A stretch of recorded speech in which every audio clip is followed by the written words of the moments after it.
I'm now reading the book Upheaval, How Nations Cope with Crisis and Change by Jared Diamond. He's the author of the popular book Guns, Germs, and Steel. And this book is about how different nations cope with crisis and change. This is chapter 2. I think it's quite relevant today because of the Russian-Ukraine war. The title is Finland's War with the Soviet Union. Finland is the Scandinavian Nordic country of only 6 million people that borders Sweden to the west and Russia to the east. In the century before World War I, it was just an autonomous part of Russia, not an independent nation. It was poor and received little attention within Europe, and almost no attention outside Europe. At the outset of World War II, Finland was independent but still poor, with economy still focused on agriculture and forest products. Today, Finland is known around the world for its technology and its industry, and has become one of the world's richest countries, with an average per capita income comparable to that of Germany and Sweden. Its security rests on a glaring paradox. It is a liberal social democracy that for many decades maintained an excellent and trusting relationship with the communist former Soviet Union, and now with a current autocratic Russia. That combination of features constitutes a remarkable example of a selective change. If you are visiting Finland for the first time, and you want to understand the Finnish people and their history, a good place to begin is by visiting Haitaniemi Cemetery, the largest cemetery in Finland's capital city of Helsinki. Unlike the United States, which buries its soldiers in Arlington National Cemetery outside Washington and in other separate veterans cemeteries around the country, Finland does not have separate military cemeteries. Instead, Finland's fallen soldiers are brought home to be buried in the civilian cemeteries of their town or parish. A large section of Haitaniemi Cemetery is devoted to dead soldiers from Helsinki. They hold a place of honor there, just uphill from the graves of Finland's presidents and other political leaders, and around the monument to Finland's Field Marshal Carl Gustaf Mannerheim, 1867 to 1951. As you approach Haitaniemi Cemetery, the first thing that you will notice is that you can't understand the street signs and the billboards at all. In almost every other European country, even if you don't know the language, you will be able to recognize some words, because most European languages belong to the Indo-European language family that includes English, and all Indo-European languages share many word roots. Even in Lithuania and Poland and Iceland, you will be able to recognize some words on street signs and billboards. But the Finnish words will mostly be unrecognizable to you, because Finnish is one of the few languages in Europe that is totally unrelated to the Indo-European language family. The next thing that will strike you at a Haitaniemi Cemetery is the simplicity and the beauty of its design. Finland is world famous for its architects and decorators, who know how to produce beautiful effects in simple ways. On my first visit to Finland, I remember being invited into the living room of one of my host's homes, and immediately thinking to myself, this is the most beautiful room that I have ever seen. On reflection, I then wondered why I found it so beautiful, because the room was a nearly empty cubicle with just a few pieces of simple furniture. But the materials and form of the room and those few pieces of furniture were typically Finnish in their simplicity and beauty. You may then be shocked by the number of dead Finnish soldiers buried or remembered at Hautanieemi. I counted more than 3,000 named tombstones of soldiers whose bodies have been recovered, arranged in curving row upon row. Setting off that cemetery section with named tombstones was a wall about 4 feet high and several hundred feet long, divided into 50 panels filled with the names of more soldiers. I counted 715, who were listed as missing. Because their bodies could not be recovered and brought back, still another collective monument with no names on it records all the uncounted Finnish soldiers who died in enemy prisons.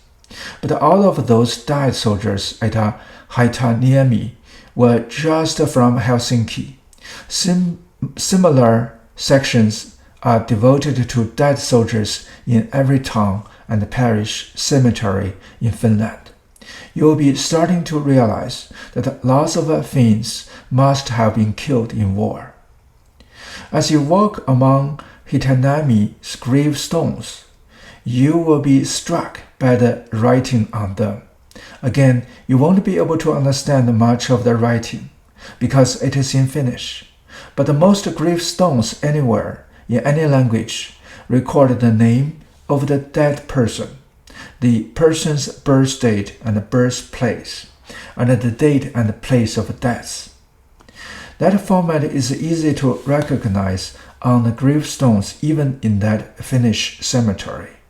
You will notice that all of the dates of death are between 1939 and 1944, during World War II. The majority of the dates of birth are in the 1920s and 1910s, which means that most of those soldiers died while in their 20s, as you would expect.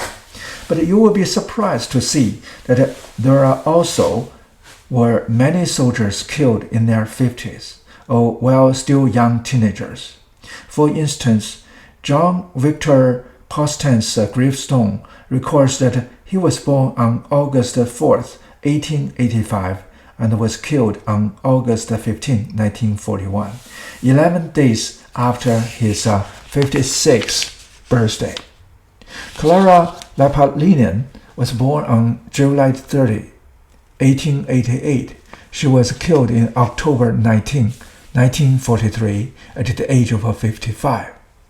At the other extreme, the schoolboy Lauri-Matti Hamalanian was born on July 22, 1929.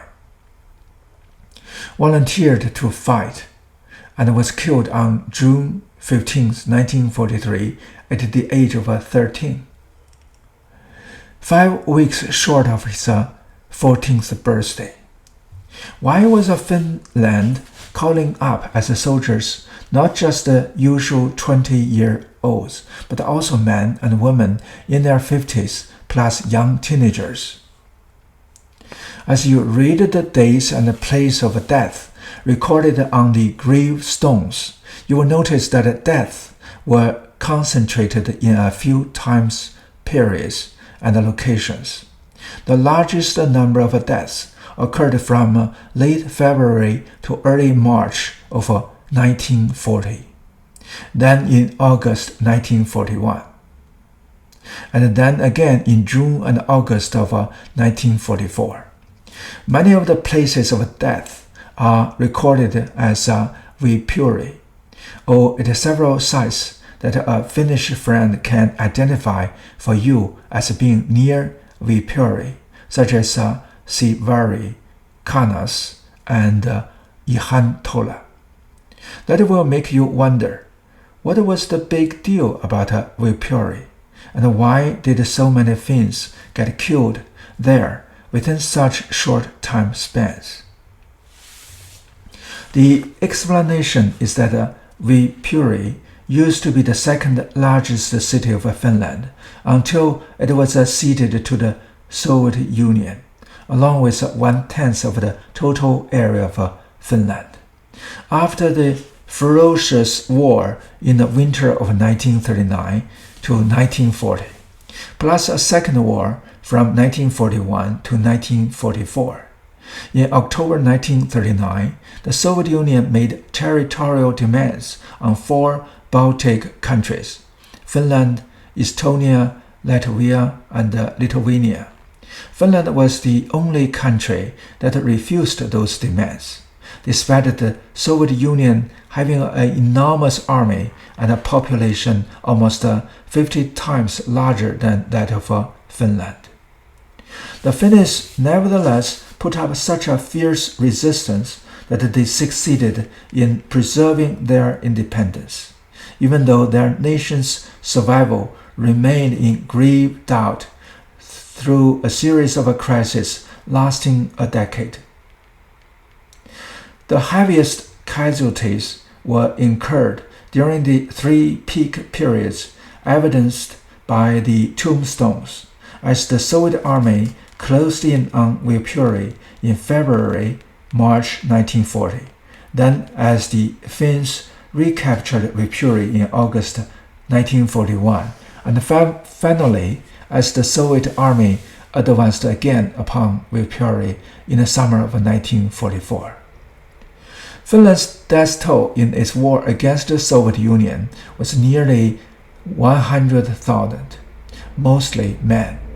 To modern Americans and Japanese and non-Finnish Europeans who remember the nearly instantaneous death of tolls of 100,000 each in the bombing of single cities, Hiroshima, Hamburg, and Tokyo, and the total war death of around 20 million each suffered by the Soviet Union and China during World War II, Finland's death toll of just 100,000 over the course of 5 years may seem modest, but it represented 2.5% of Finland's then total population of 3,700,000, and 5% of its males. That proportion is the same as if 9 million Americans were to be killed in a war today, almost 10 times the total number of American deaths in all the wars of our 240-year history. My most recent visit to Hatinami Cemetery was on Sunday, May 14, 2017. Even though the last death commemorated in Hatinami's military section had occurred more than 70 years previously in 1944. I saw fresh flowers on many graves and families walking among the graves. I stopped to chat with a family of 4, whom the oldest was a man who appeared to be in his 40s. That meant that the fallen soldier whose grave that family was visiting couldn't have been their parent, but must have been their grandparent or great-grandparent. Then, when I commented to the man on the continued visits, remembrance, and fresh flowers, he explained, every Finnish family lost family members then. My first visit to Finland was in the summer of 1959. That was only 15 years after the end of Finland's war with the Soviet Union, and only 3 years after the Soviet Union had evacuated its military base on Finnish soil on the outskirts of Helsinki. My Finnish hosts were veterans, widows, and children of the war against the Soviet Union, plus Finnish soldiers on active duty. They recounted to me that their own life stories and their country's recent history. I learned enough of the wonderful Finnish language to make my way around as a tourist, to appreciate how the language contributes to Finland's sense of uniqueness, and to precipitate my own life crisis that I described in the previous chapter.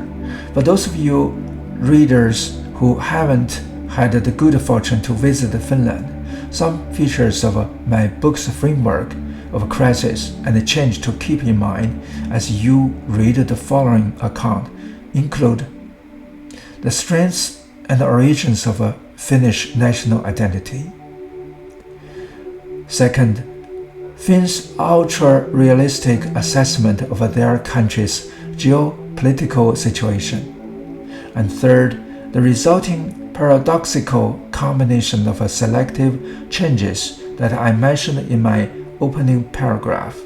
And fourth, the Finland's lack of freedom of choice, lack of help received from allies at crucial moments, and the lack of available successful models. Okay, let me stop here for the first part.